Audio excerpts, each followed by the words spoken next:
The following half-hour show is a paid political program and is not endorsed by this station, management, or staff. The following program is sponsored by Excalibur Insurance Management Services.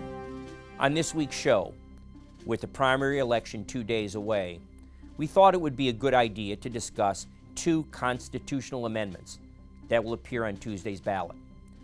Although there are 4 constitutional ballot questions, we will deal with the two that place checks and balances on the governor's unilateral ability to become a dictator when an emergency is declared.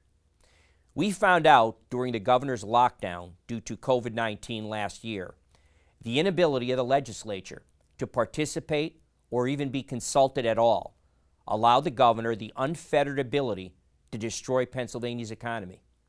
In case you think that's an overstatement, let me remind you that a United States federal judge declared Wolf's shutdown an unconstitutional violation of the Due Process and Equal Protection Clauses of the 14th Amendment, as well as a violation of the right of assembly in the First Amendment to the United States Constitution. Further, there was the scathing audit by Pennsylvania's Auditor General, a fellow Democrat, that itemized the patent unfairness and mistake-dominated shutdown. We have 2 guests to break down what's at stake and why you should vote yes on both ballot questions.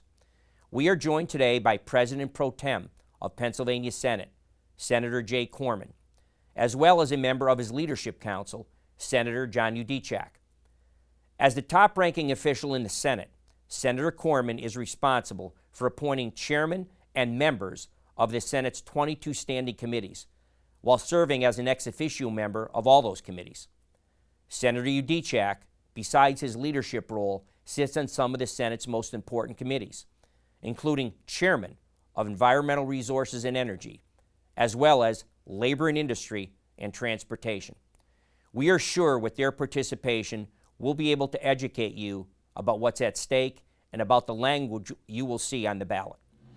This is the Volpe Report, a weekly news and political interview show examining the latest local, state, and national issues with Chuck Volpe. Insightful, informative, controversial, the area's premier political talk show, the Volpe Report. Senators Corman and Yudichak, thank you for joining the Volpe Report this week. I know how busy you are. I appreciate your time. Sure. Glad to be here. I'd like to talk and start with the 2 constitutional amendments that will appear on Tuesday's ballot. They're yes or no constitutional questions, and I understand there's a total of 4 questions on the ballot, but the 2 for this show are going to deal with the limitations that will be placed on the governor's ability in terms of, during emergencies, to continue those declarations, as well as allowing for a full partnership with the General Assembly. Something that was desperately needed a year ago, did not happen, and it led to a catastrophe in the destruction of Pennsylvania's economy. So with that as some context, let me get your thoughts on why, the legislature is the one that initiated the process to put those 2 constitutional questions on the ballot. So talk about what you saw as a need to do it. Jake first. Well, clearly, if we lived under the last 13, 14 months under this sort of unilateral control of our lives, and not just state government, but our lives. The governor has determined over the last year plus who could go to school, who couldn't. He's determined who could go to work, who couldn't, who could get health care, who couldn't, and you can go on down the line. And whether you agree or disagree with the things that the governor did over the last year, our system's not set up for just one individual to make all these decisions. Clearly, a governor needs powers in an emergency like a flood or a hurricane or something like that to come in, secure the area for a period of time, to make sure that there's safety is brought to the area. But it was never envisioned, the governor's Act 35 powers, that he would have these types of powers and implement them for this period of time. Right. And so what the Constitutional Amendment just essentially would do was say the governor still has 21 days to secure this site as emergency could be, but then he's got it, before he can extend it, come to the legislature and get it extended. Then we would work together as the founders envisioned government, not no too much power in one place, that we would work together moving forward on how to deal with the emergency that we're in, such a thing like this pandemic. So basically, it just brings the balance of powers back to even, allows us to work with the governor. My guess is we would have extended those emergency declarations. We may have done some work inside them to try to make it work, because John could probably tell you our phones rang more in the last year than they did 10 years previous to this year combined, because constituents didn't know what was going on from the governor and why the decisions were being made the way they were made. So this is just a way to restore balance to the legislative process. And John, from your part, I'd like to refresh your recollection. You did several shows with me last season during the height of the pandemic, if you remember. And one of the shows was specifically when you guys, in conjunction with the House of Representatives, passed a concurrent resolution, which, as a lawyer, I read clearly, established and gave the legislature the power to end an emergency with the concurrent resolution. I consulted other legal experts, and they had the same opinion I did. Yes, the General Assembly has that power. And then our 5-2 Democratic Pennsylvania Supreme Court read something into that statute that didn't exist, which is, in fact, it is pretty much an insult to anybody's intelligence that he would have veto power. The whole reason to have a concurrent resolution to end an emergency would be to basically bypass the governor, since he's not collaborating with you, and to give him the right of approval or disapproval. Wasn't in that statute, wasn't in the legislative intent. So I'd like to add some context, John. You did that show with me. The reason there are constitutional amendments on the ballot to begin with is because our Supreme Court, in my opinion, violated their oath on a number of occasions, including when they allowed the election laws, when they were changed days before the election in November. They said that was okay, and that's a clear violation of the Constitution of Pennsylvania. So they've kind of made a history of that. So I want to put some context for our viewers. Why do we need a constitutional amendment on this matter? Well, flat out, I don't think the Supreme Court did their job. But at any rate, John, you remember those shows, and talk a little bit, taking off what Jake said. I do remember those shows, Chuck, and that's the reason that we're here, trying to empower Pennsylvania voters to have their voice heard. We don't believe their voice was heard in that Supreme Court decision. This is about checks and balances on power, all power. Even emergency powers deserve checks and balances. That's the strength of our democracy, checks and balances between the judiciary, the legislature, and the executive. The governor has extended this the COVID emergency declaration 4 times, 90 days each time. So we're coming up on the first year of the emergency declaration. On the opiate emergency declaration, the governor has extended that 14 times, nearly 4 years. So technically, under current rules, under Act 35, the emergency declaration, the governor can go an entire term, 4 years, and totally bypass the legislature on a whole host of issues, whether it's opiates or whether it's a response to a natural disaster or to the COVID-19 emergency. That's not how our founders intended government to work. We want to empower voters, all voters, and I should note that even independents are allowed to vote on these ballot questions. So I encourage independents, non-affiliated voters to go out and vote yes, to empower voters and empower the General Assembly to have a say in how we deal with emergency declaration. When you're facing an emergency, particularly like this one, which is global in nature, you need to collaborate. There needs to be collaboration among all the branches of government so that we can develop an effective plan. Clearly, when you have the power to shut down, as Governor Wolf did, 30% of the businesses in Pennsylvania and put 3 million Pennsylvanians out of work, that's an enormous amount of power. That power needs to be checked. We need a governor that works with the General Assembly when facing an emergency. That's why it's important that we pass these constitutional questions. Well stated, John. And senators combined, a couple of editorial comments here. For those out there watching this show that may say, well, this is a partisan issue. There's been acrimony between the Republican majorities in the General Assembly and the Democratic governor for his whole 2 terms at this point, and that's somehow, it's just like he said, she said. Well, here's where the problem they have. We have had empirical, objective evaluations in this case that have determined that what the governor did was a catastrophe for Pennsylvania. One was United States Federal Court Judge Stickman in the Western District that declared the governor's shutdown. This was 6 months into it. In September, he ruled that it was unconstitutional on several fronts, that the governor, the judge ruled, the federal judge ruled, the governor violated both the equal protection and due process clauses of the 14th Amendment, as well as the right of assembly of the First Amendment of the United States Constitution.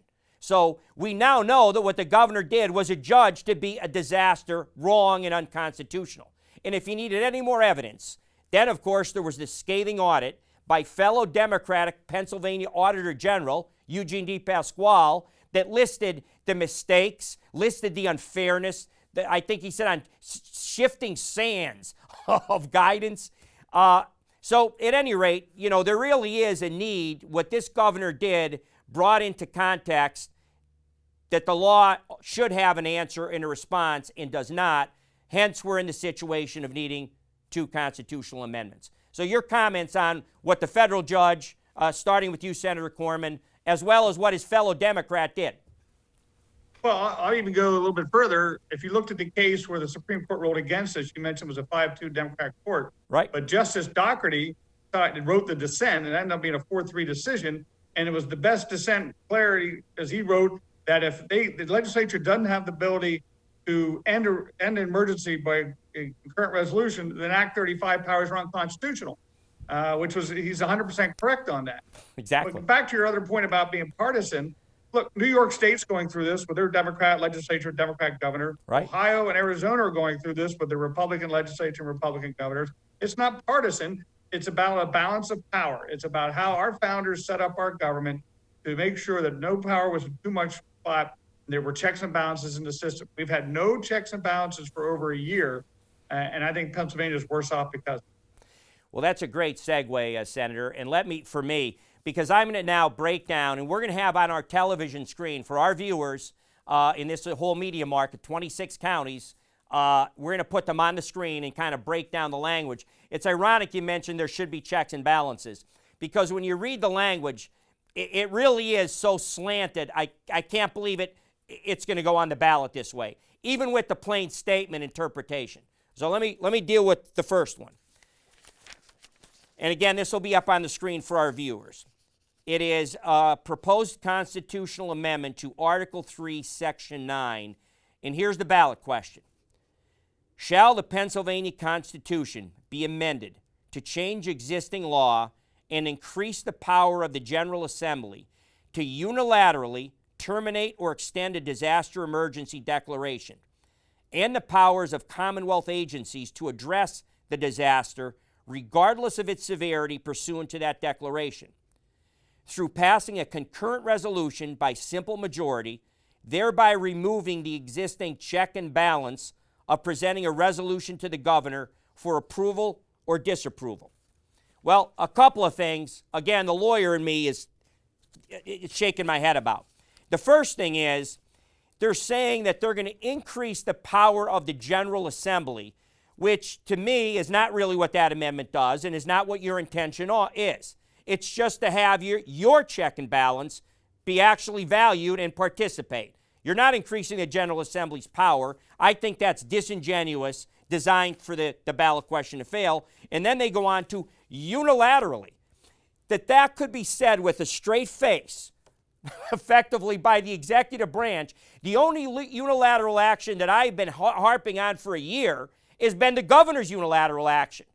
So that's just the first part. And John, it's your turn. Your comment on just the phraseology I just read. Sure. And look, you mentioned from the governor's side about the issue of partisanship, that these questions are partisan in nature. They couldn't be further from the truth. The only thing that's partisan in nature is how these questions were written. And I'll point you to a Bernard Yost, who's the director of the opinion research team at Franklin and Marshall, hardly a partisan organization. In his word, Bernard Yost said the administration and Department of State has failed to fairly write this question in a transparent way so that voters can make an informed decision. That's not a Republican saying that. That's a director of the Opinion Research Institute at Franklin and Marshall, Bernard Yost. Senator Corman has done an exceptional job over the last 20 years that I've watched him work in the General Assembly with Democrat governors, Republican governors, to step up and do what's right by Pennsylvania, even if it might be wrong by his political party. In the early stages of the pandemic, when we were faced an unprecedented move of the primary election, an election that happened to also be a presidential election, that was a difficult decision to make. We worked with the governor's office. Senator Corman took the lead with the governor's office and found a way to get that bill through the legislature in a bipartisan way. We could have done that on business relief, on emergency aid to our nursing homes, to our hospitals, to our frontline healthcare work. The governor wanted to use this emergency to bypass the legislature. And unfortunately, that has been exposed in how they wrote these questions. They want to retain that power. They want to come back after COVID. And look, we've done it 14 times with the opioid emergency declaration. What about climate change? What about gun violence? You can see a governor, maybe this governor or the next, saying, you know what, I'm going to govern by emergency declaration rather than deal with the legislature. That's not what Pennsylvania's voters want. Hopefully they vote yes on these constitutional questions, empower the legislature and empower their own checks and balances so their voices are heard here in Harrisburg. Well stated. And Senator Corman, back to you now. As they said, I can't believe with a straight face the governor's Department of State put those words.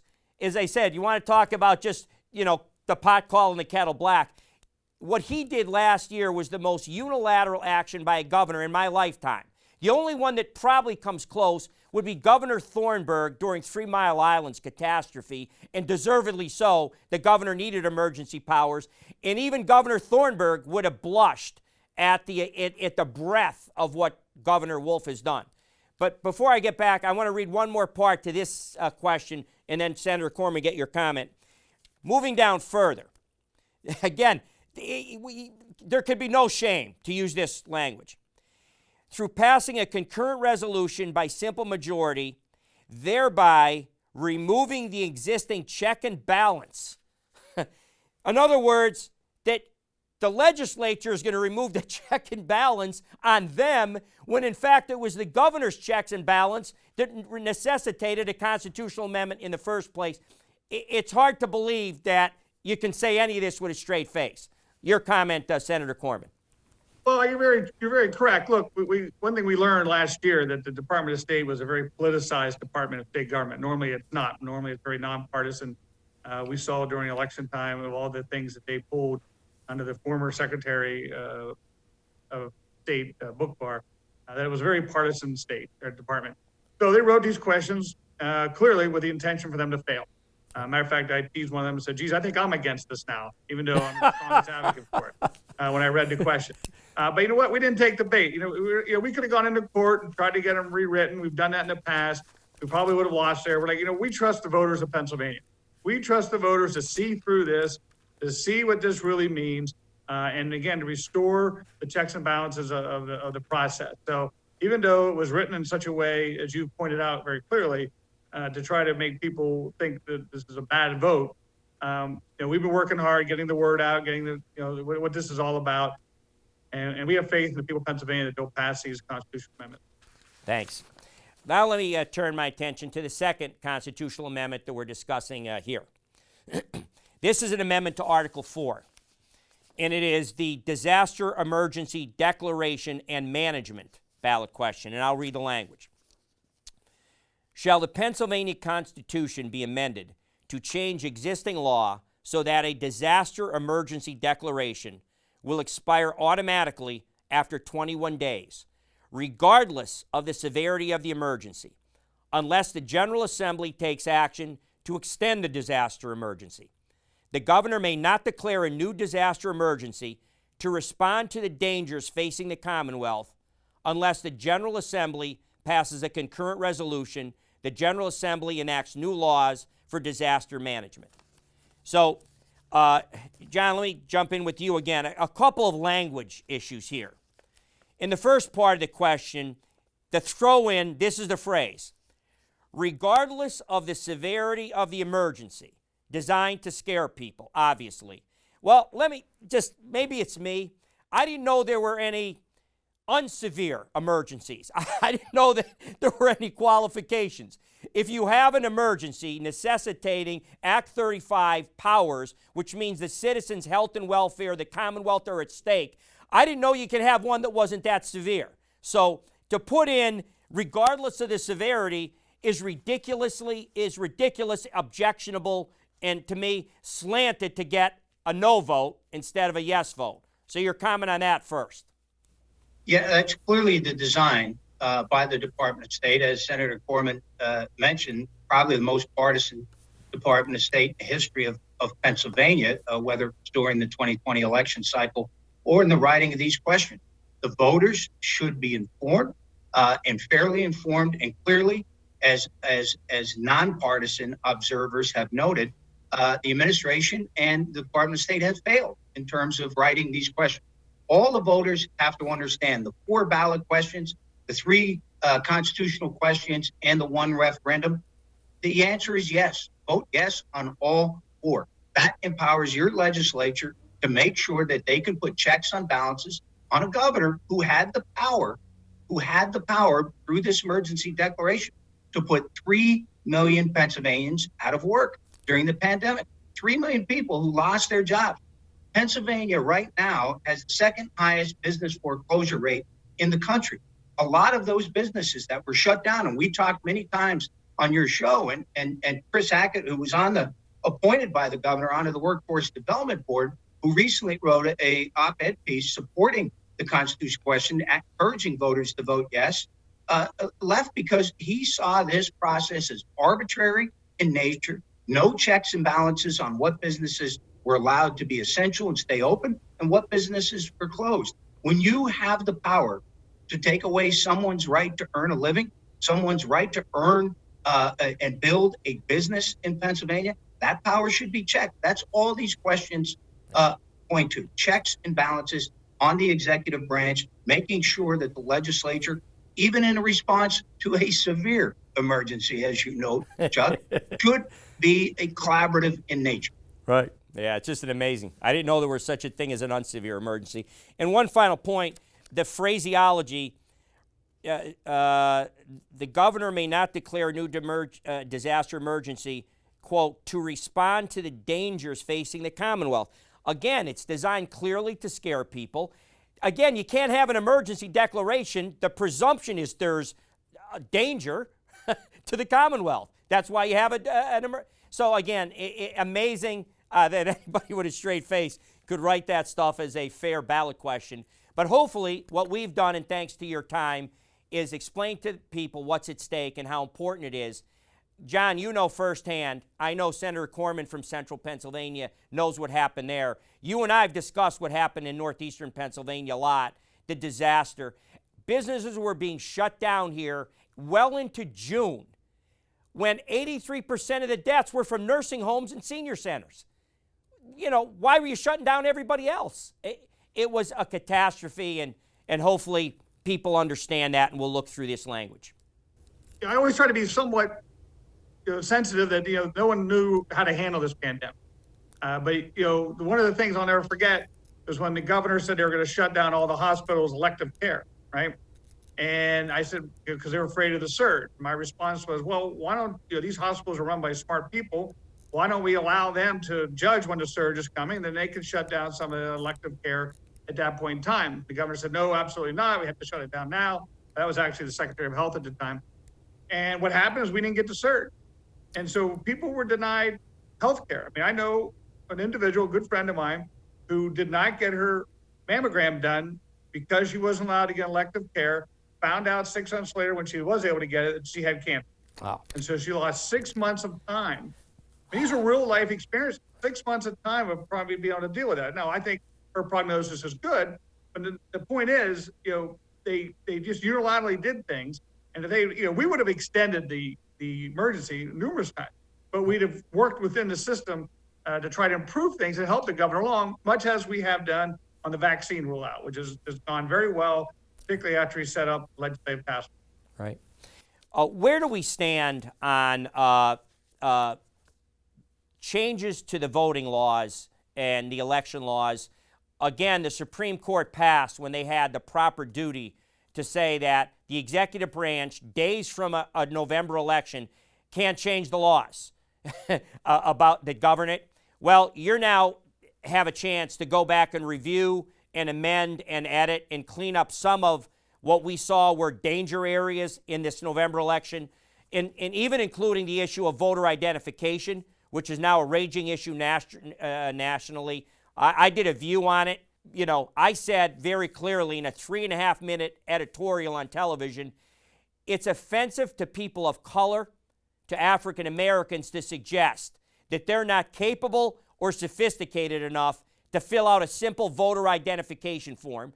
The same type of forms you need to open a checking account, check into a hotel room, get on an airplane, and buy alcohol, on and on and on. It's preposterous and offensive, and thankfully, some of our leading African Americans in this country, including 8 African American congressmen in Washington, stood up and called it for the racist and repugnant Democratic interpretation that somehow Jim Crow laws. So it was garbage when it came out. I feel even more strongly about it now. So talk a little bit about that in the few minutes we have remaining. First, Senator Corman. Real quick, we've been working through a select committee, bipartisan, because we think obviously election code bills should be done in a bipartisan way. Our theme is easier to vote, harder to cheat. And so we want to put things in place that make sure that access is available for everybody who wants to vote in the easiest way possible, because that's the democracy of our system. But we also want to put the security measures in so that we all have faith in the result. It's like anything else in freedom. Freedom comes with a responsibility, right? So elections are free and we want people to vote, but we also want to make sure that we only vote once and there's no, nothing going on that is not appropriate. So, we hope to work with the governor and get a bill that he can sign. They came out very strong the other day with the House. The House held their own set of hearings saying they would not even consider voter ID. That's unfortunate, but there are other security measures we can look to help with this process. But we're not giving up on that, but if we want the governor to sign it, we got to get him to a point where he's comfortable. Understood. And Senator Yudichak. Yeah, the emergency declaration and the powers of the governor under the emergency dovetail very nicely with the conversation around election security. For the last 50 years on an absentee ballot, you had to sign and date the ballot. That's a security measure. Our own attorney general argued a case before the U.S. Supreme Court saying there can't be fraud in Pennsylvania because of these tight security measures. But what happened was, whether it was the Department of State or the courts, they said, we have an emergency. You no longer have to sign or date or follow the rules established by law governing these elections. So I applaud Senator Corman. He said, look, we're going to put together bipartisan mission, task force, legislative committee. We're going to work through what was successful in 2020 and what failed. Any voter walking in the booth or getting a mail-in ballot as an American has no problem telling the Elections Bureau who they are, sign the ballot, and date the ballot. We need security measures to make sure these elections are fair. When you see things that are happening in Congress and in Washington, D.C., that they want to allow paid field operatives to go in to neighborhoods and collect and harvest ballots. We had that, Chuck. You remember it. It was called Tammany Hall, New York. We don't want to go back to the days of Tammany Hall. We just want fair and secure elections. And I think that is what Senator Corman is navigating the Senate and this bipartisan commission toward, is that we have secure, safe, and fair elections. Well, Senators, believe it or not, our time is up quickly. I want to thank you both for your participation. It always means a lot to our viewership to get people who are in decision-making ability and power to talk to them and talk about the issues. Thank you. Thanks, Chuck. Great being with you. Thanks, Chuck.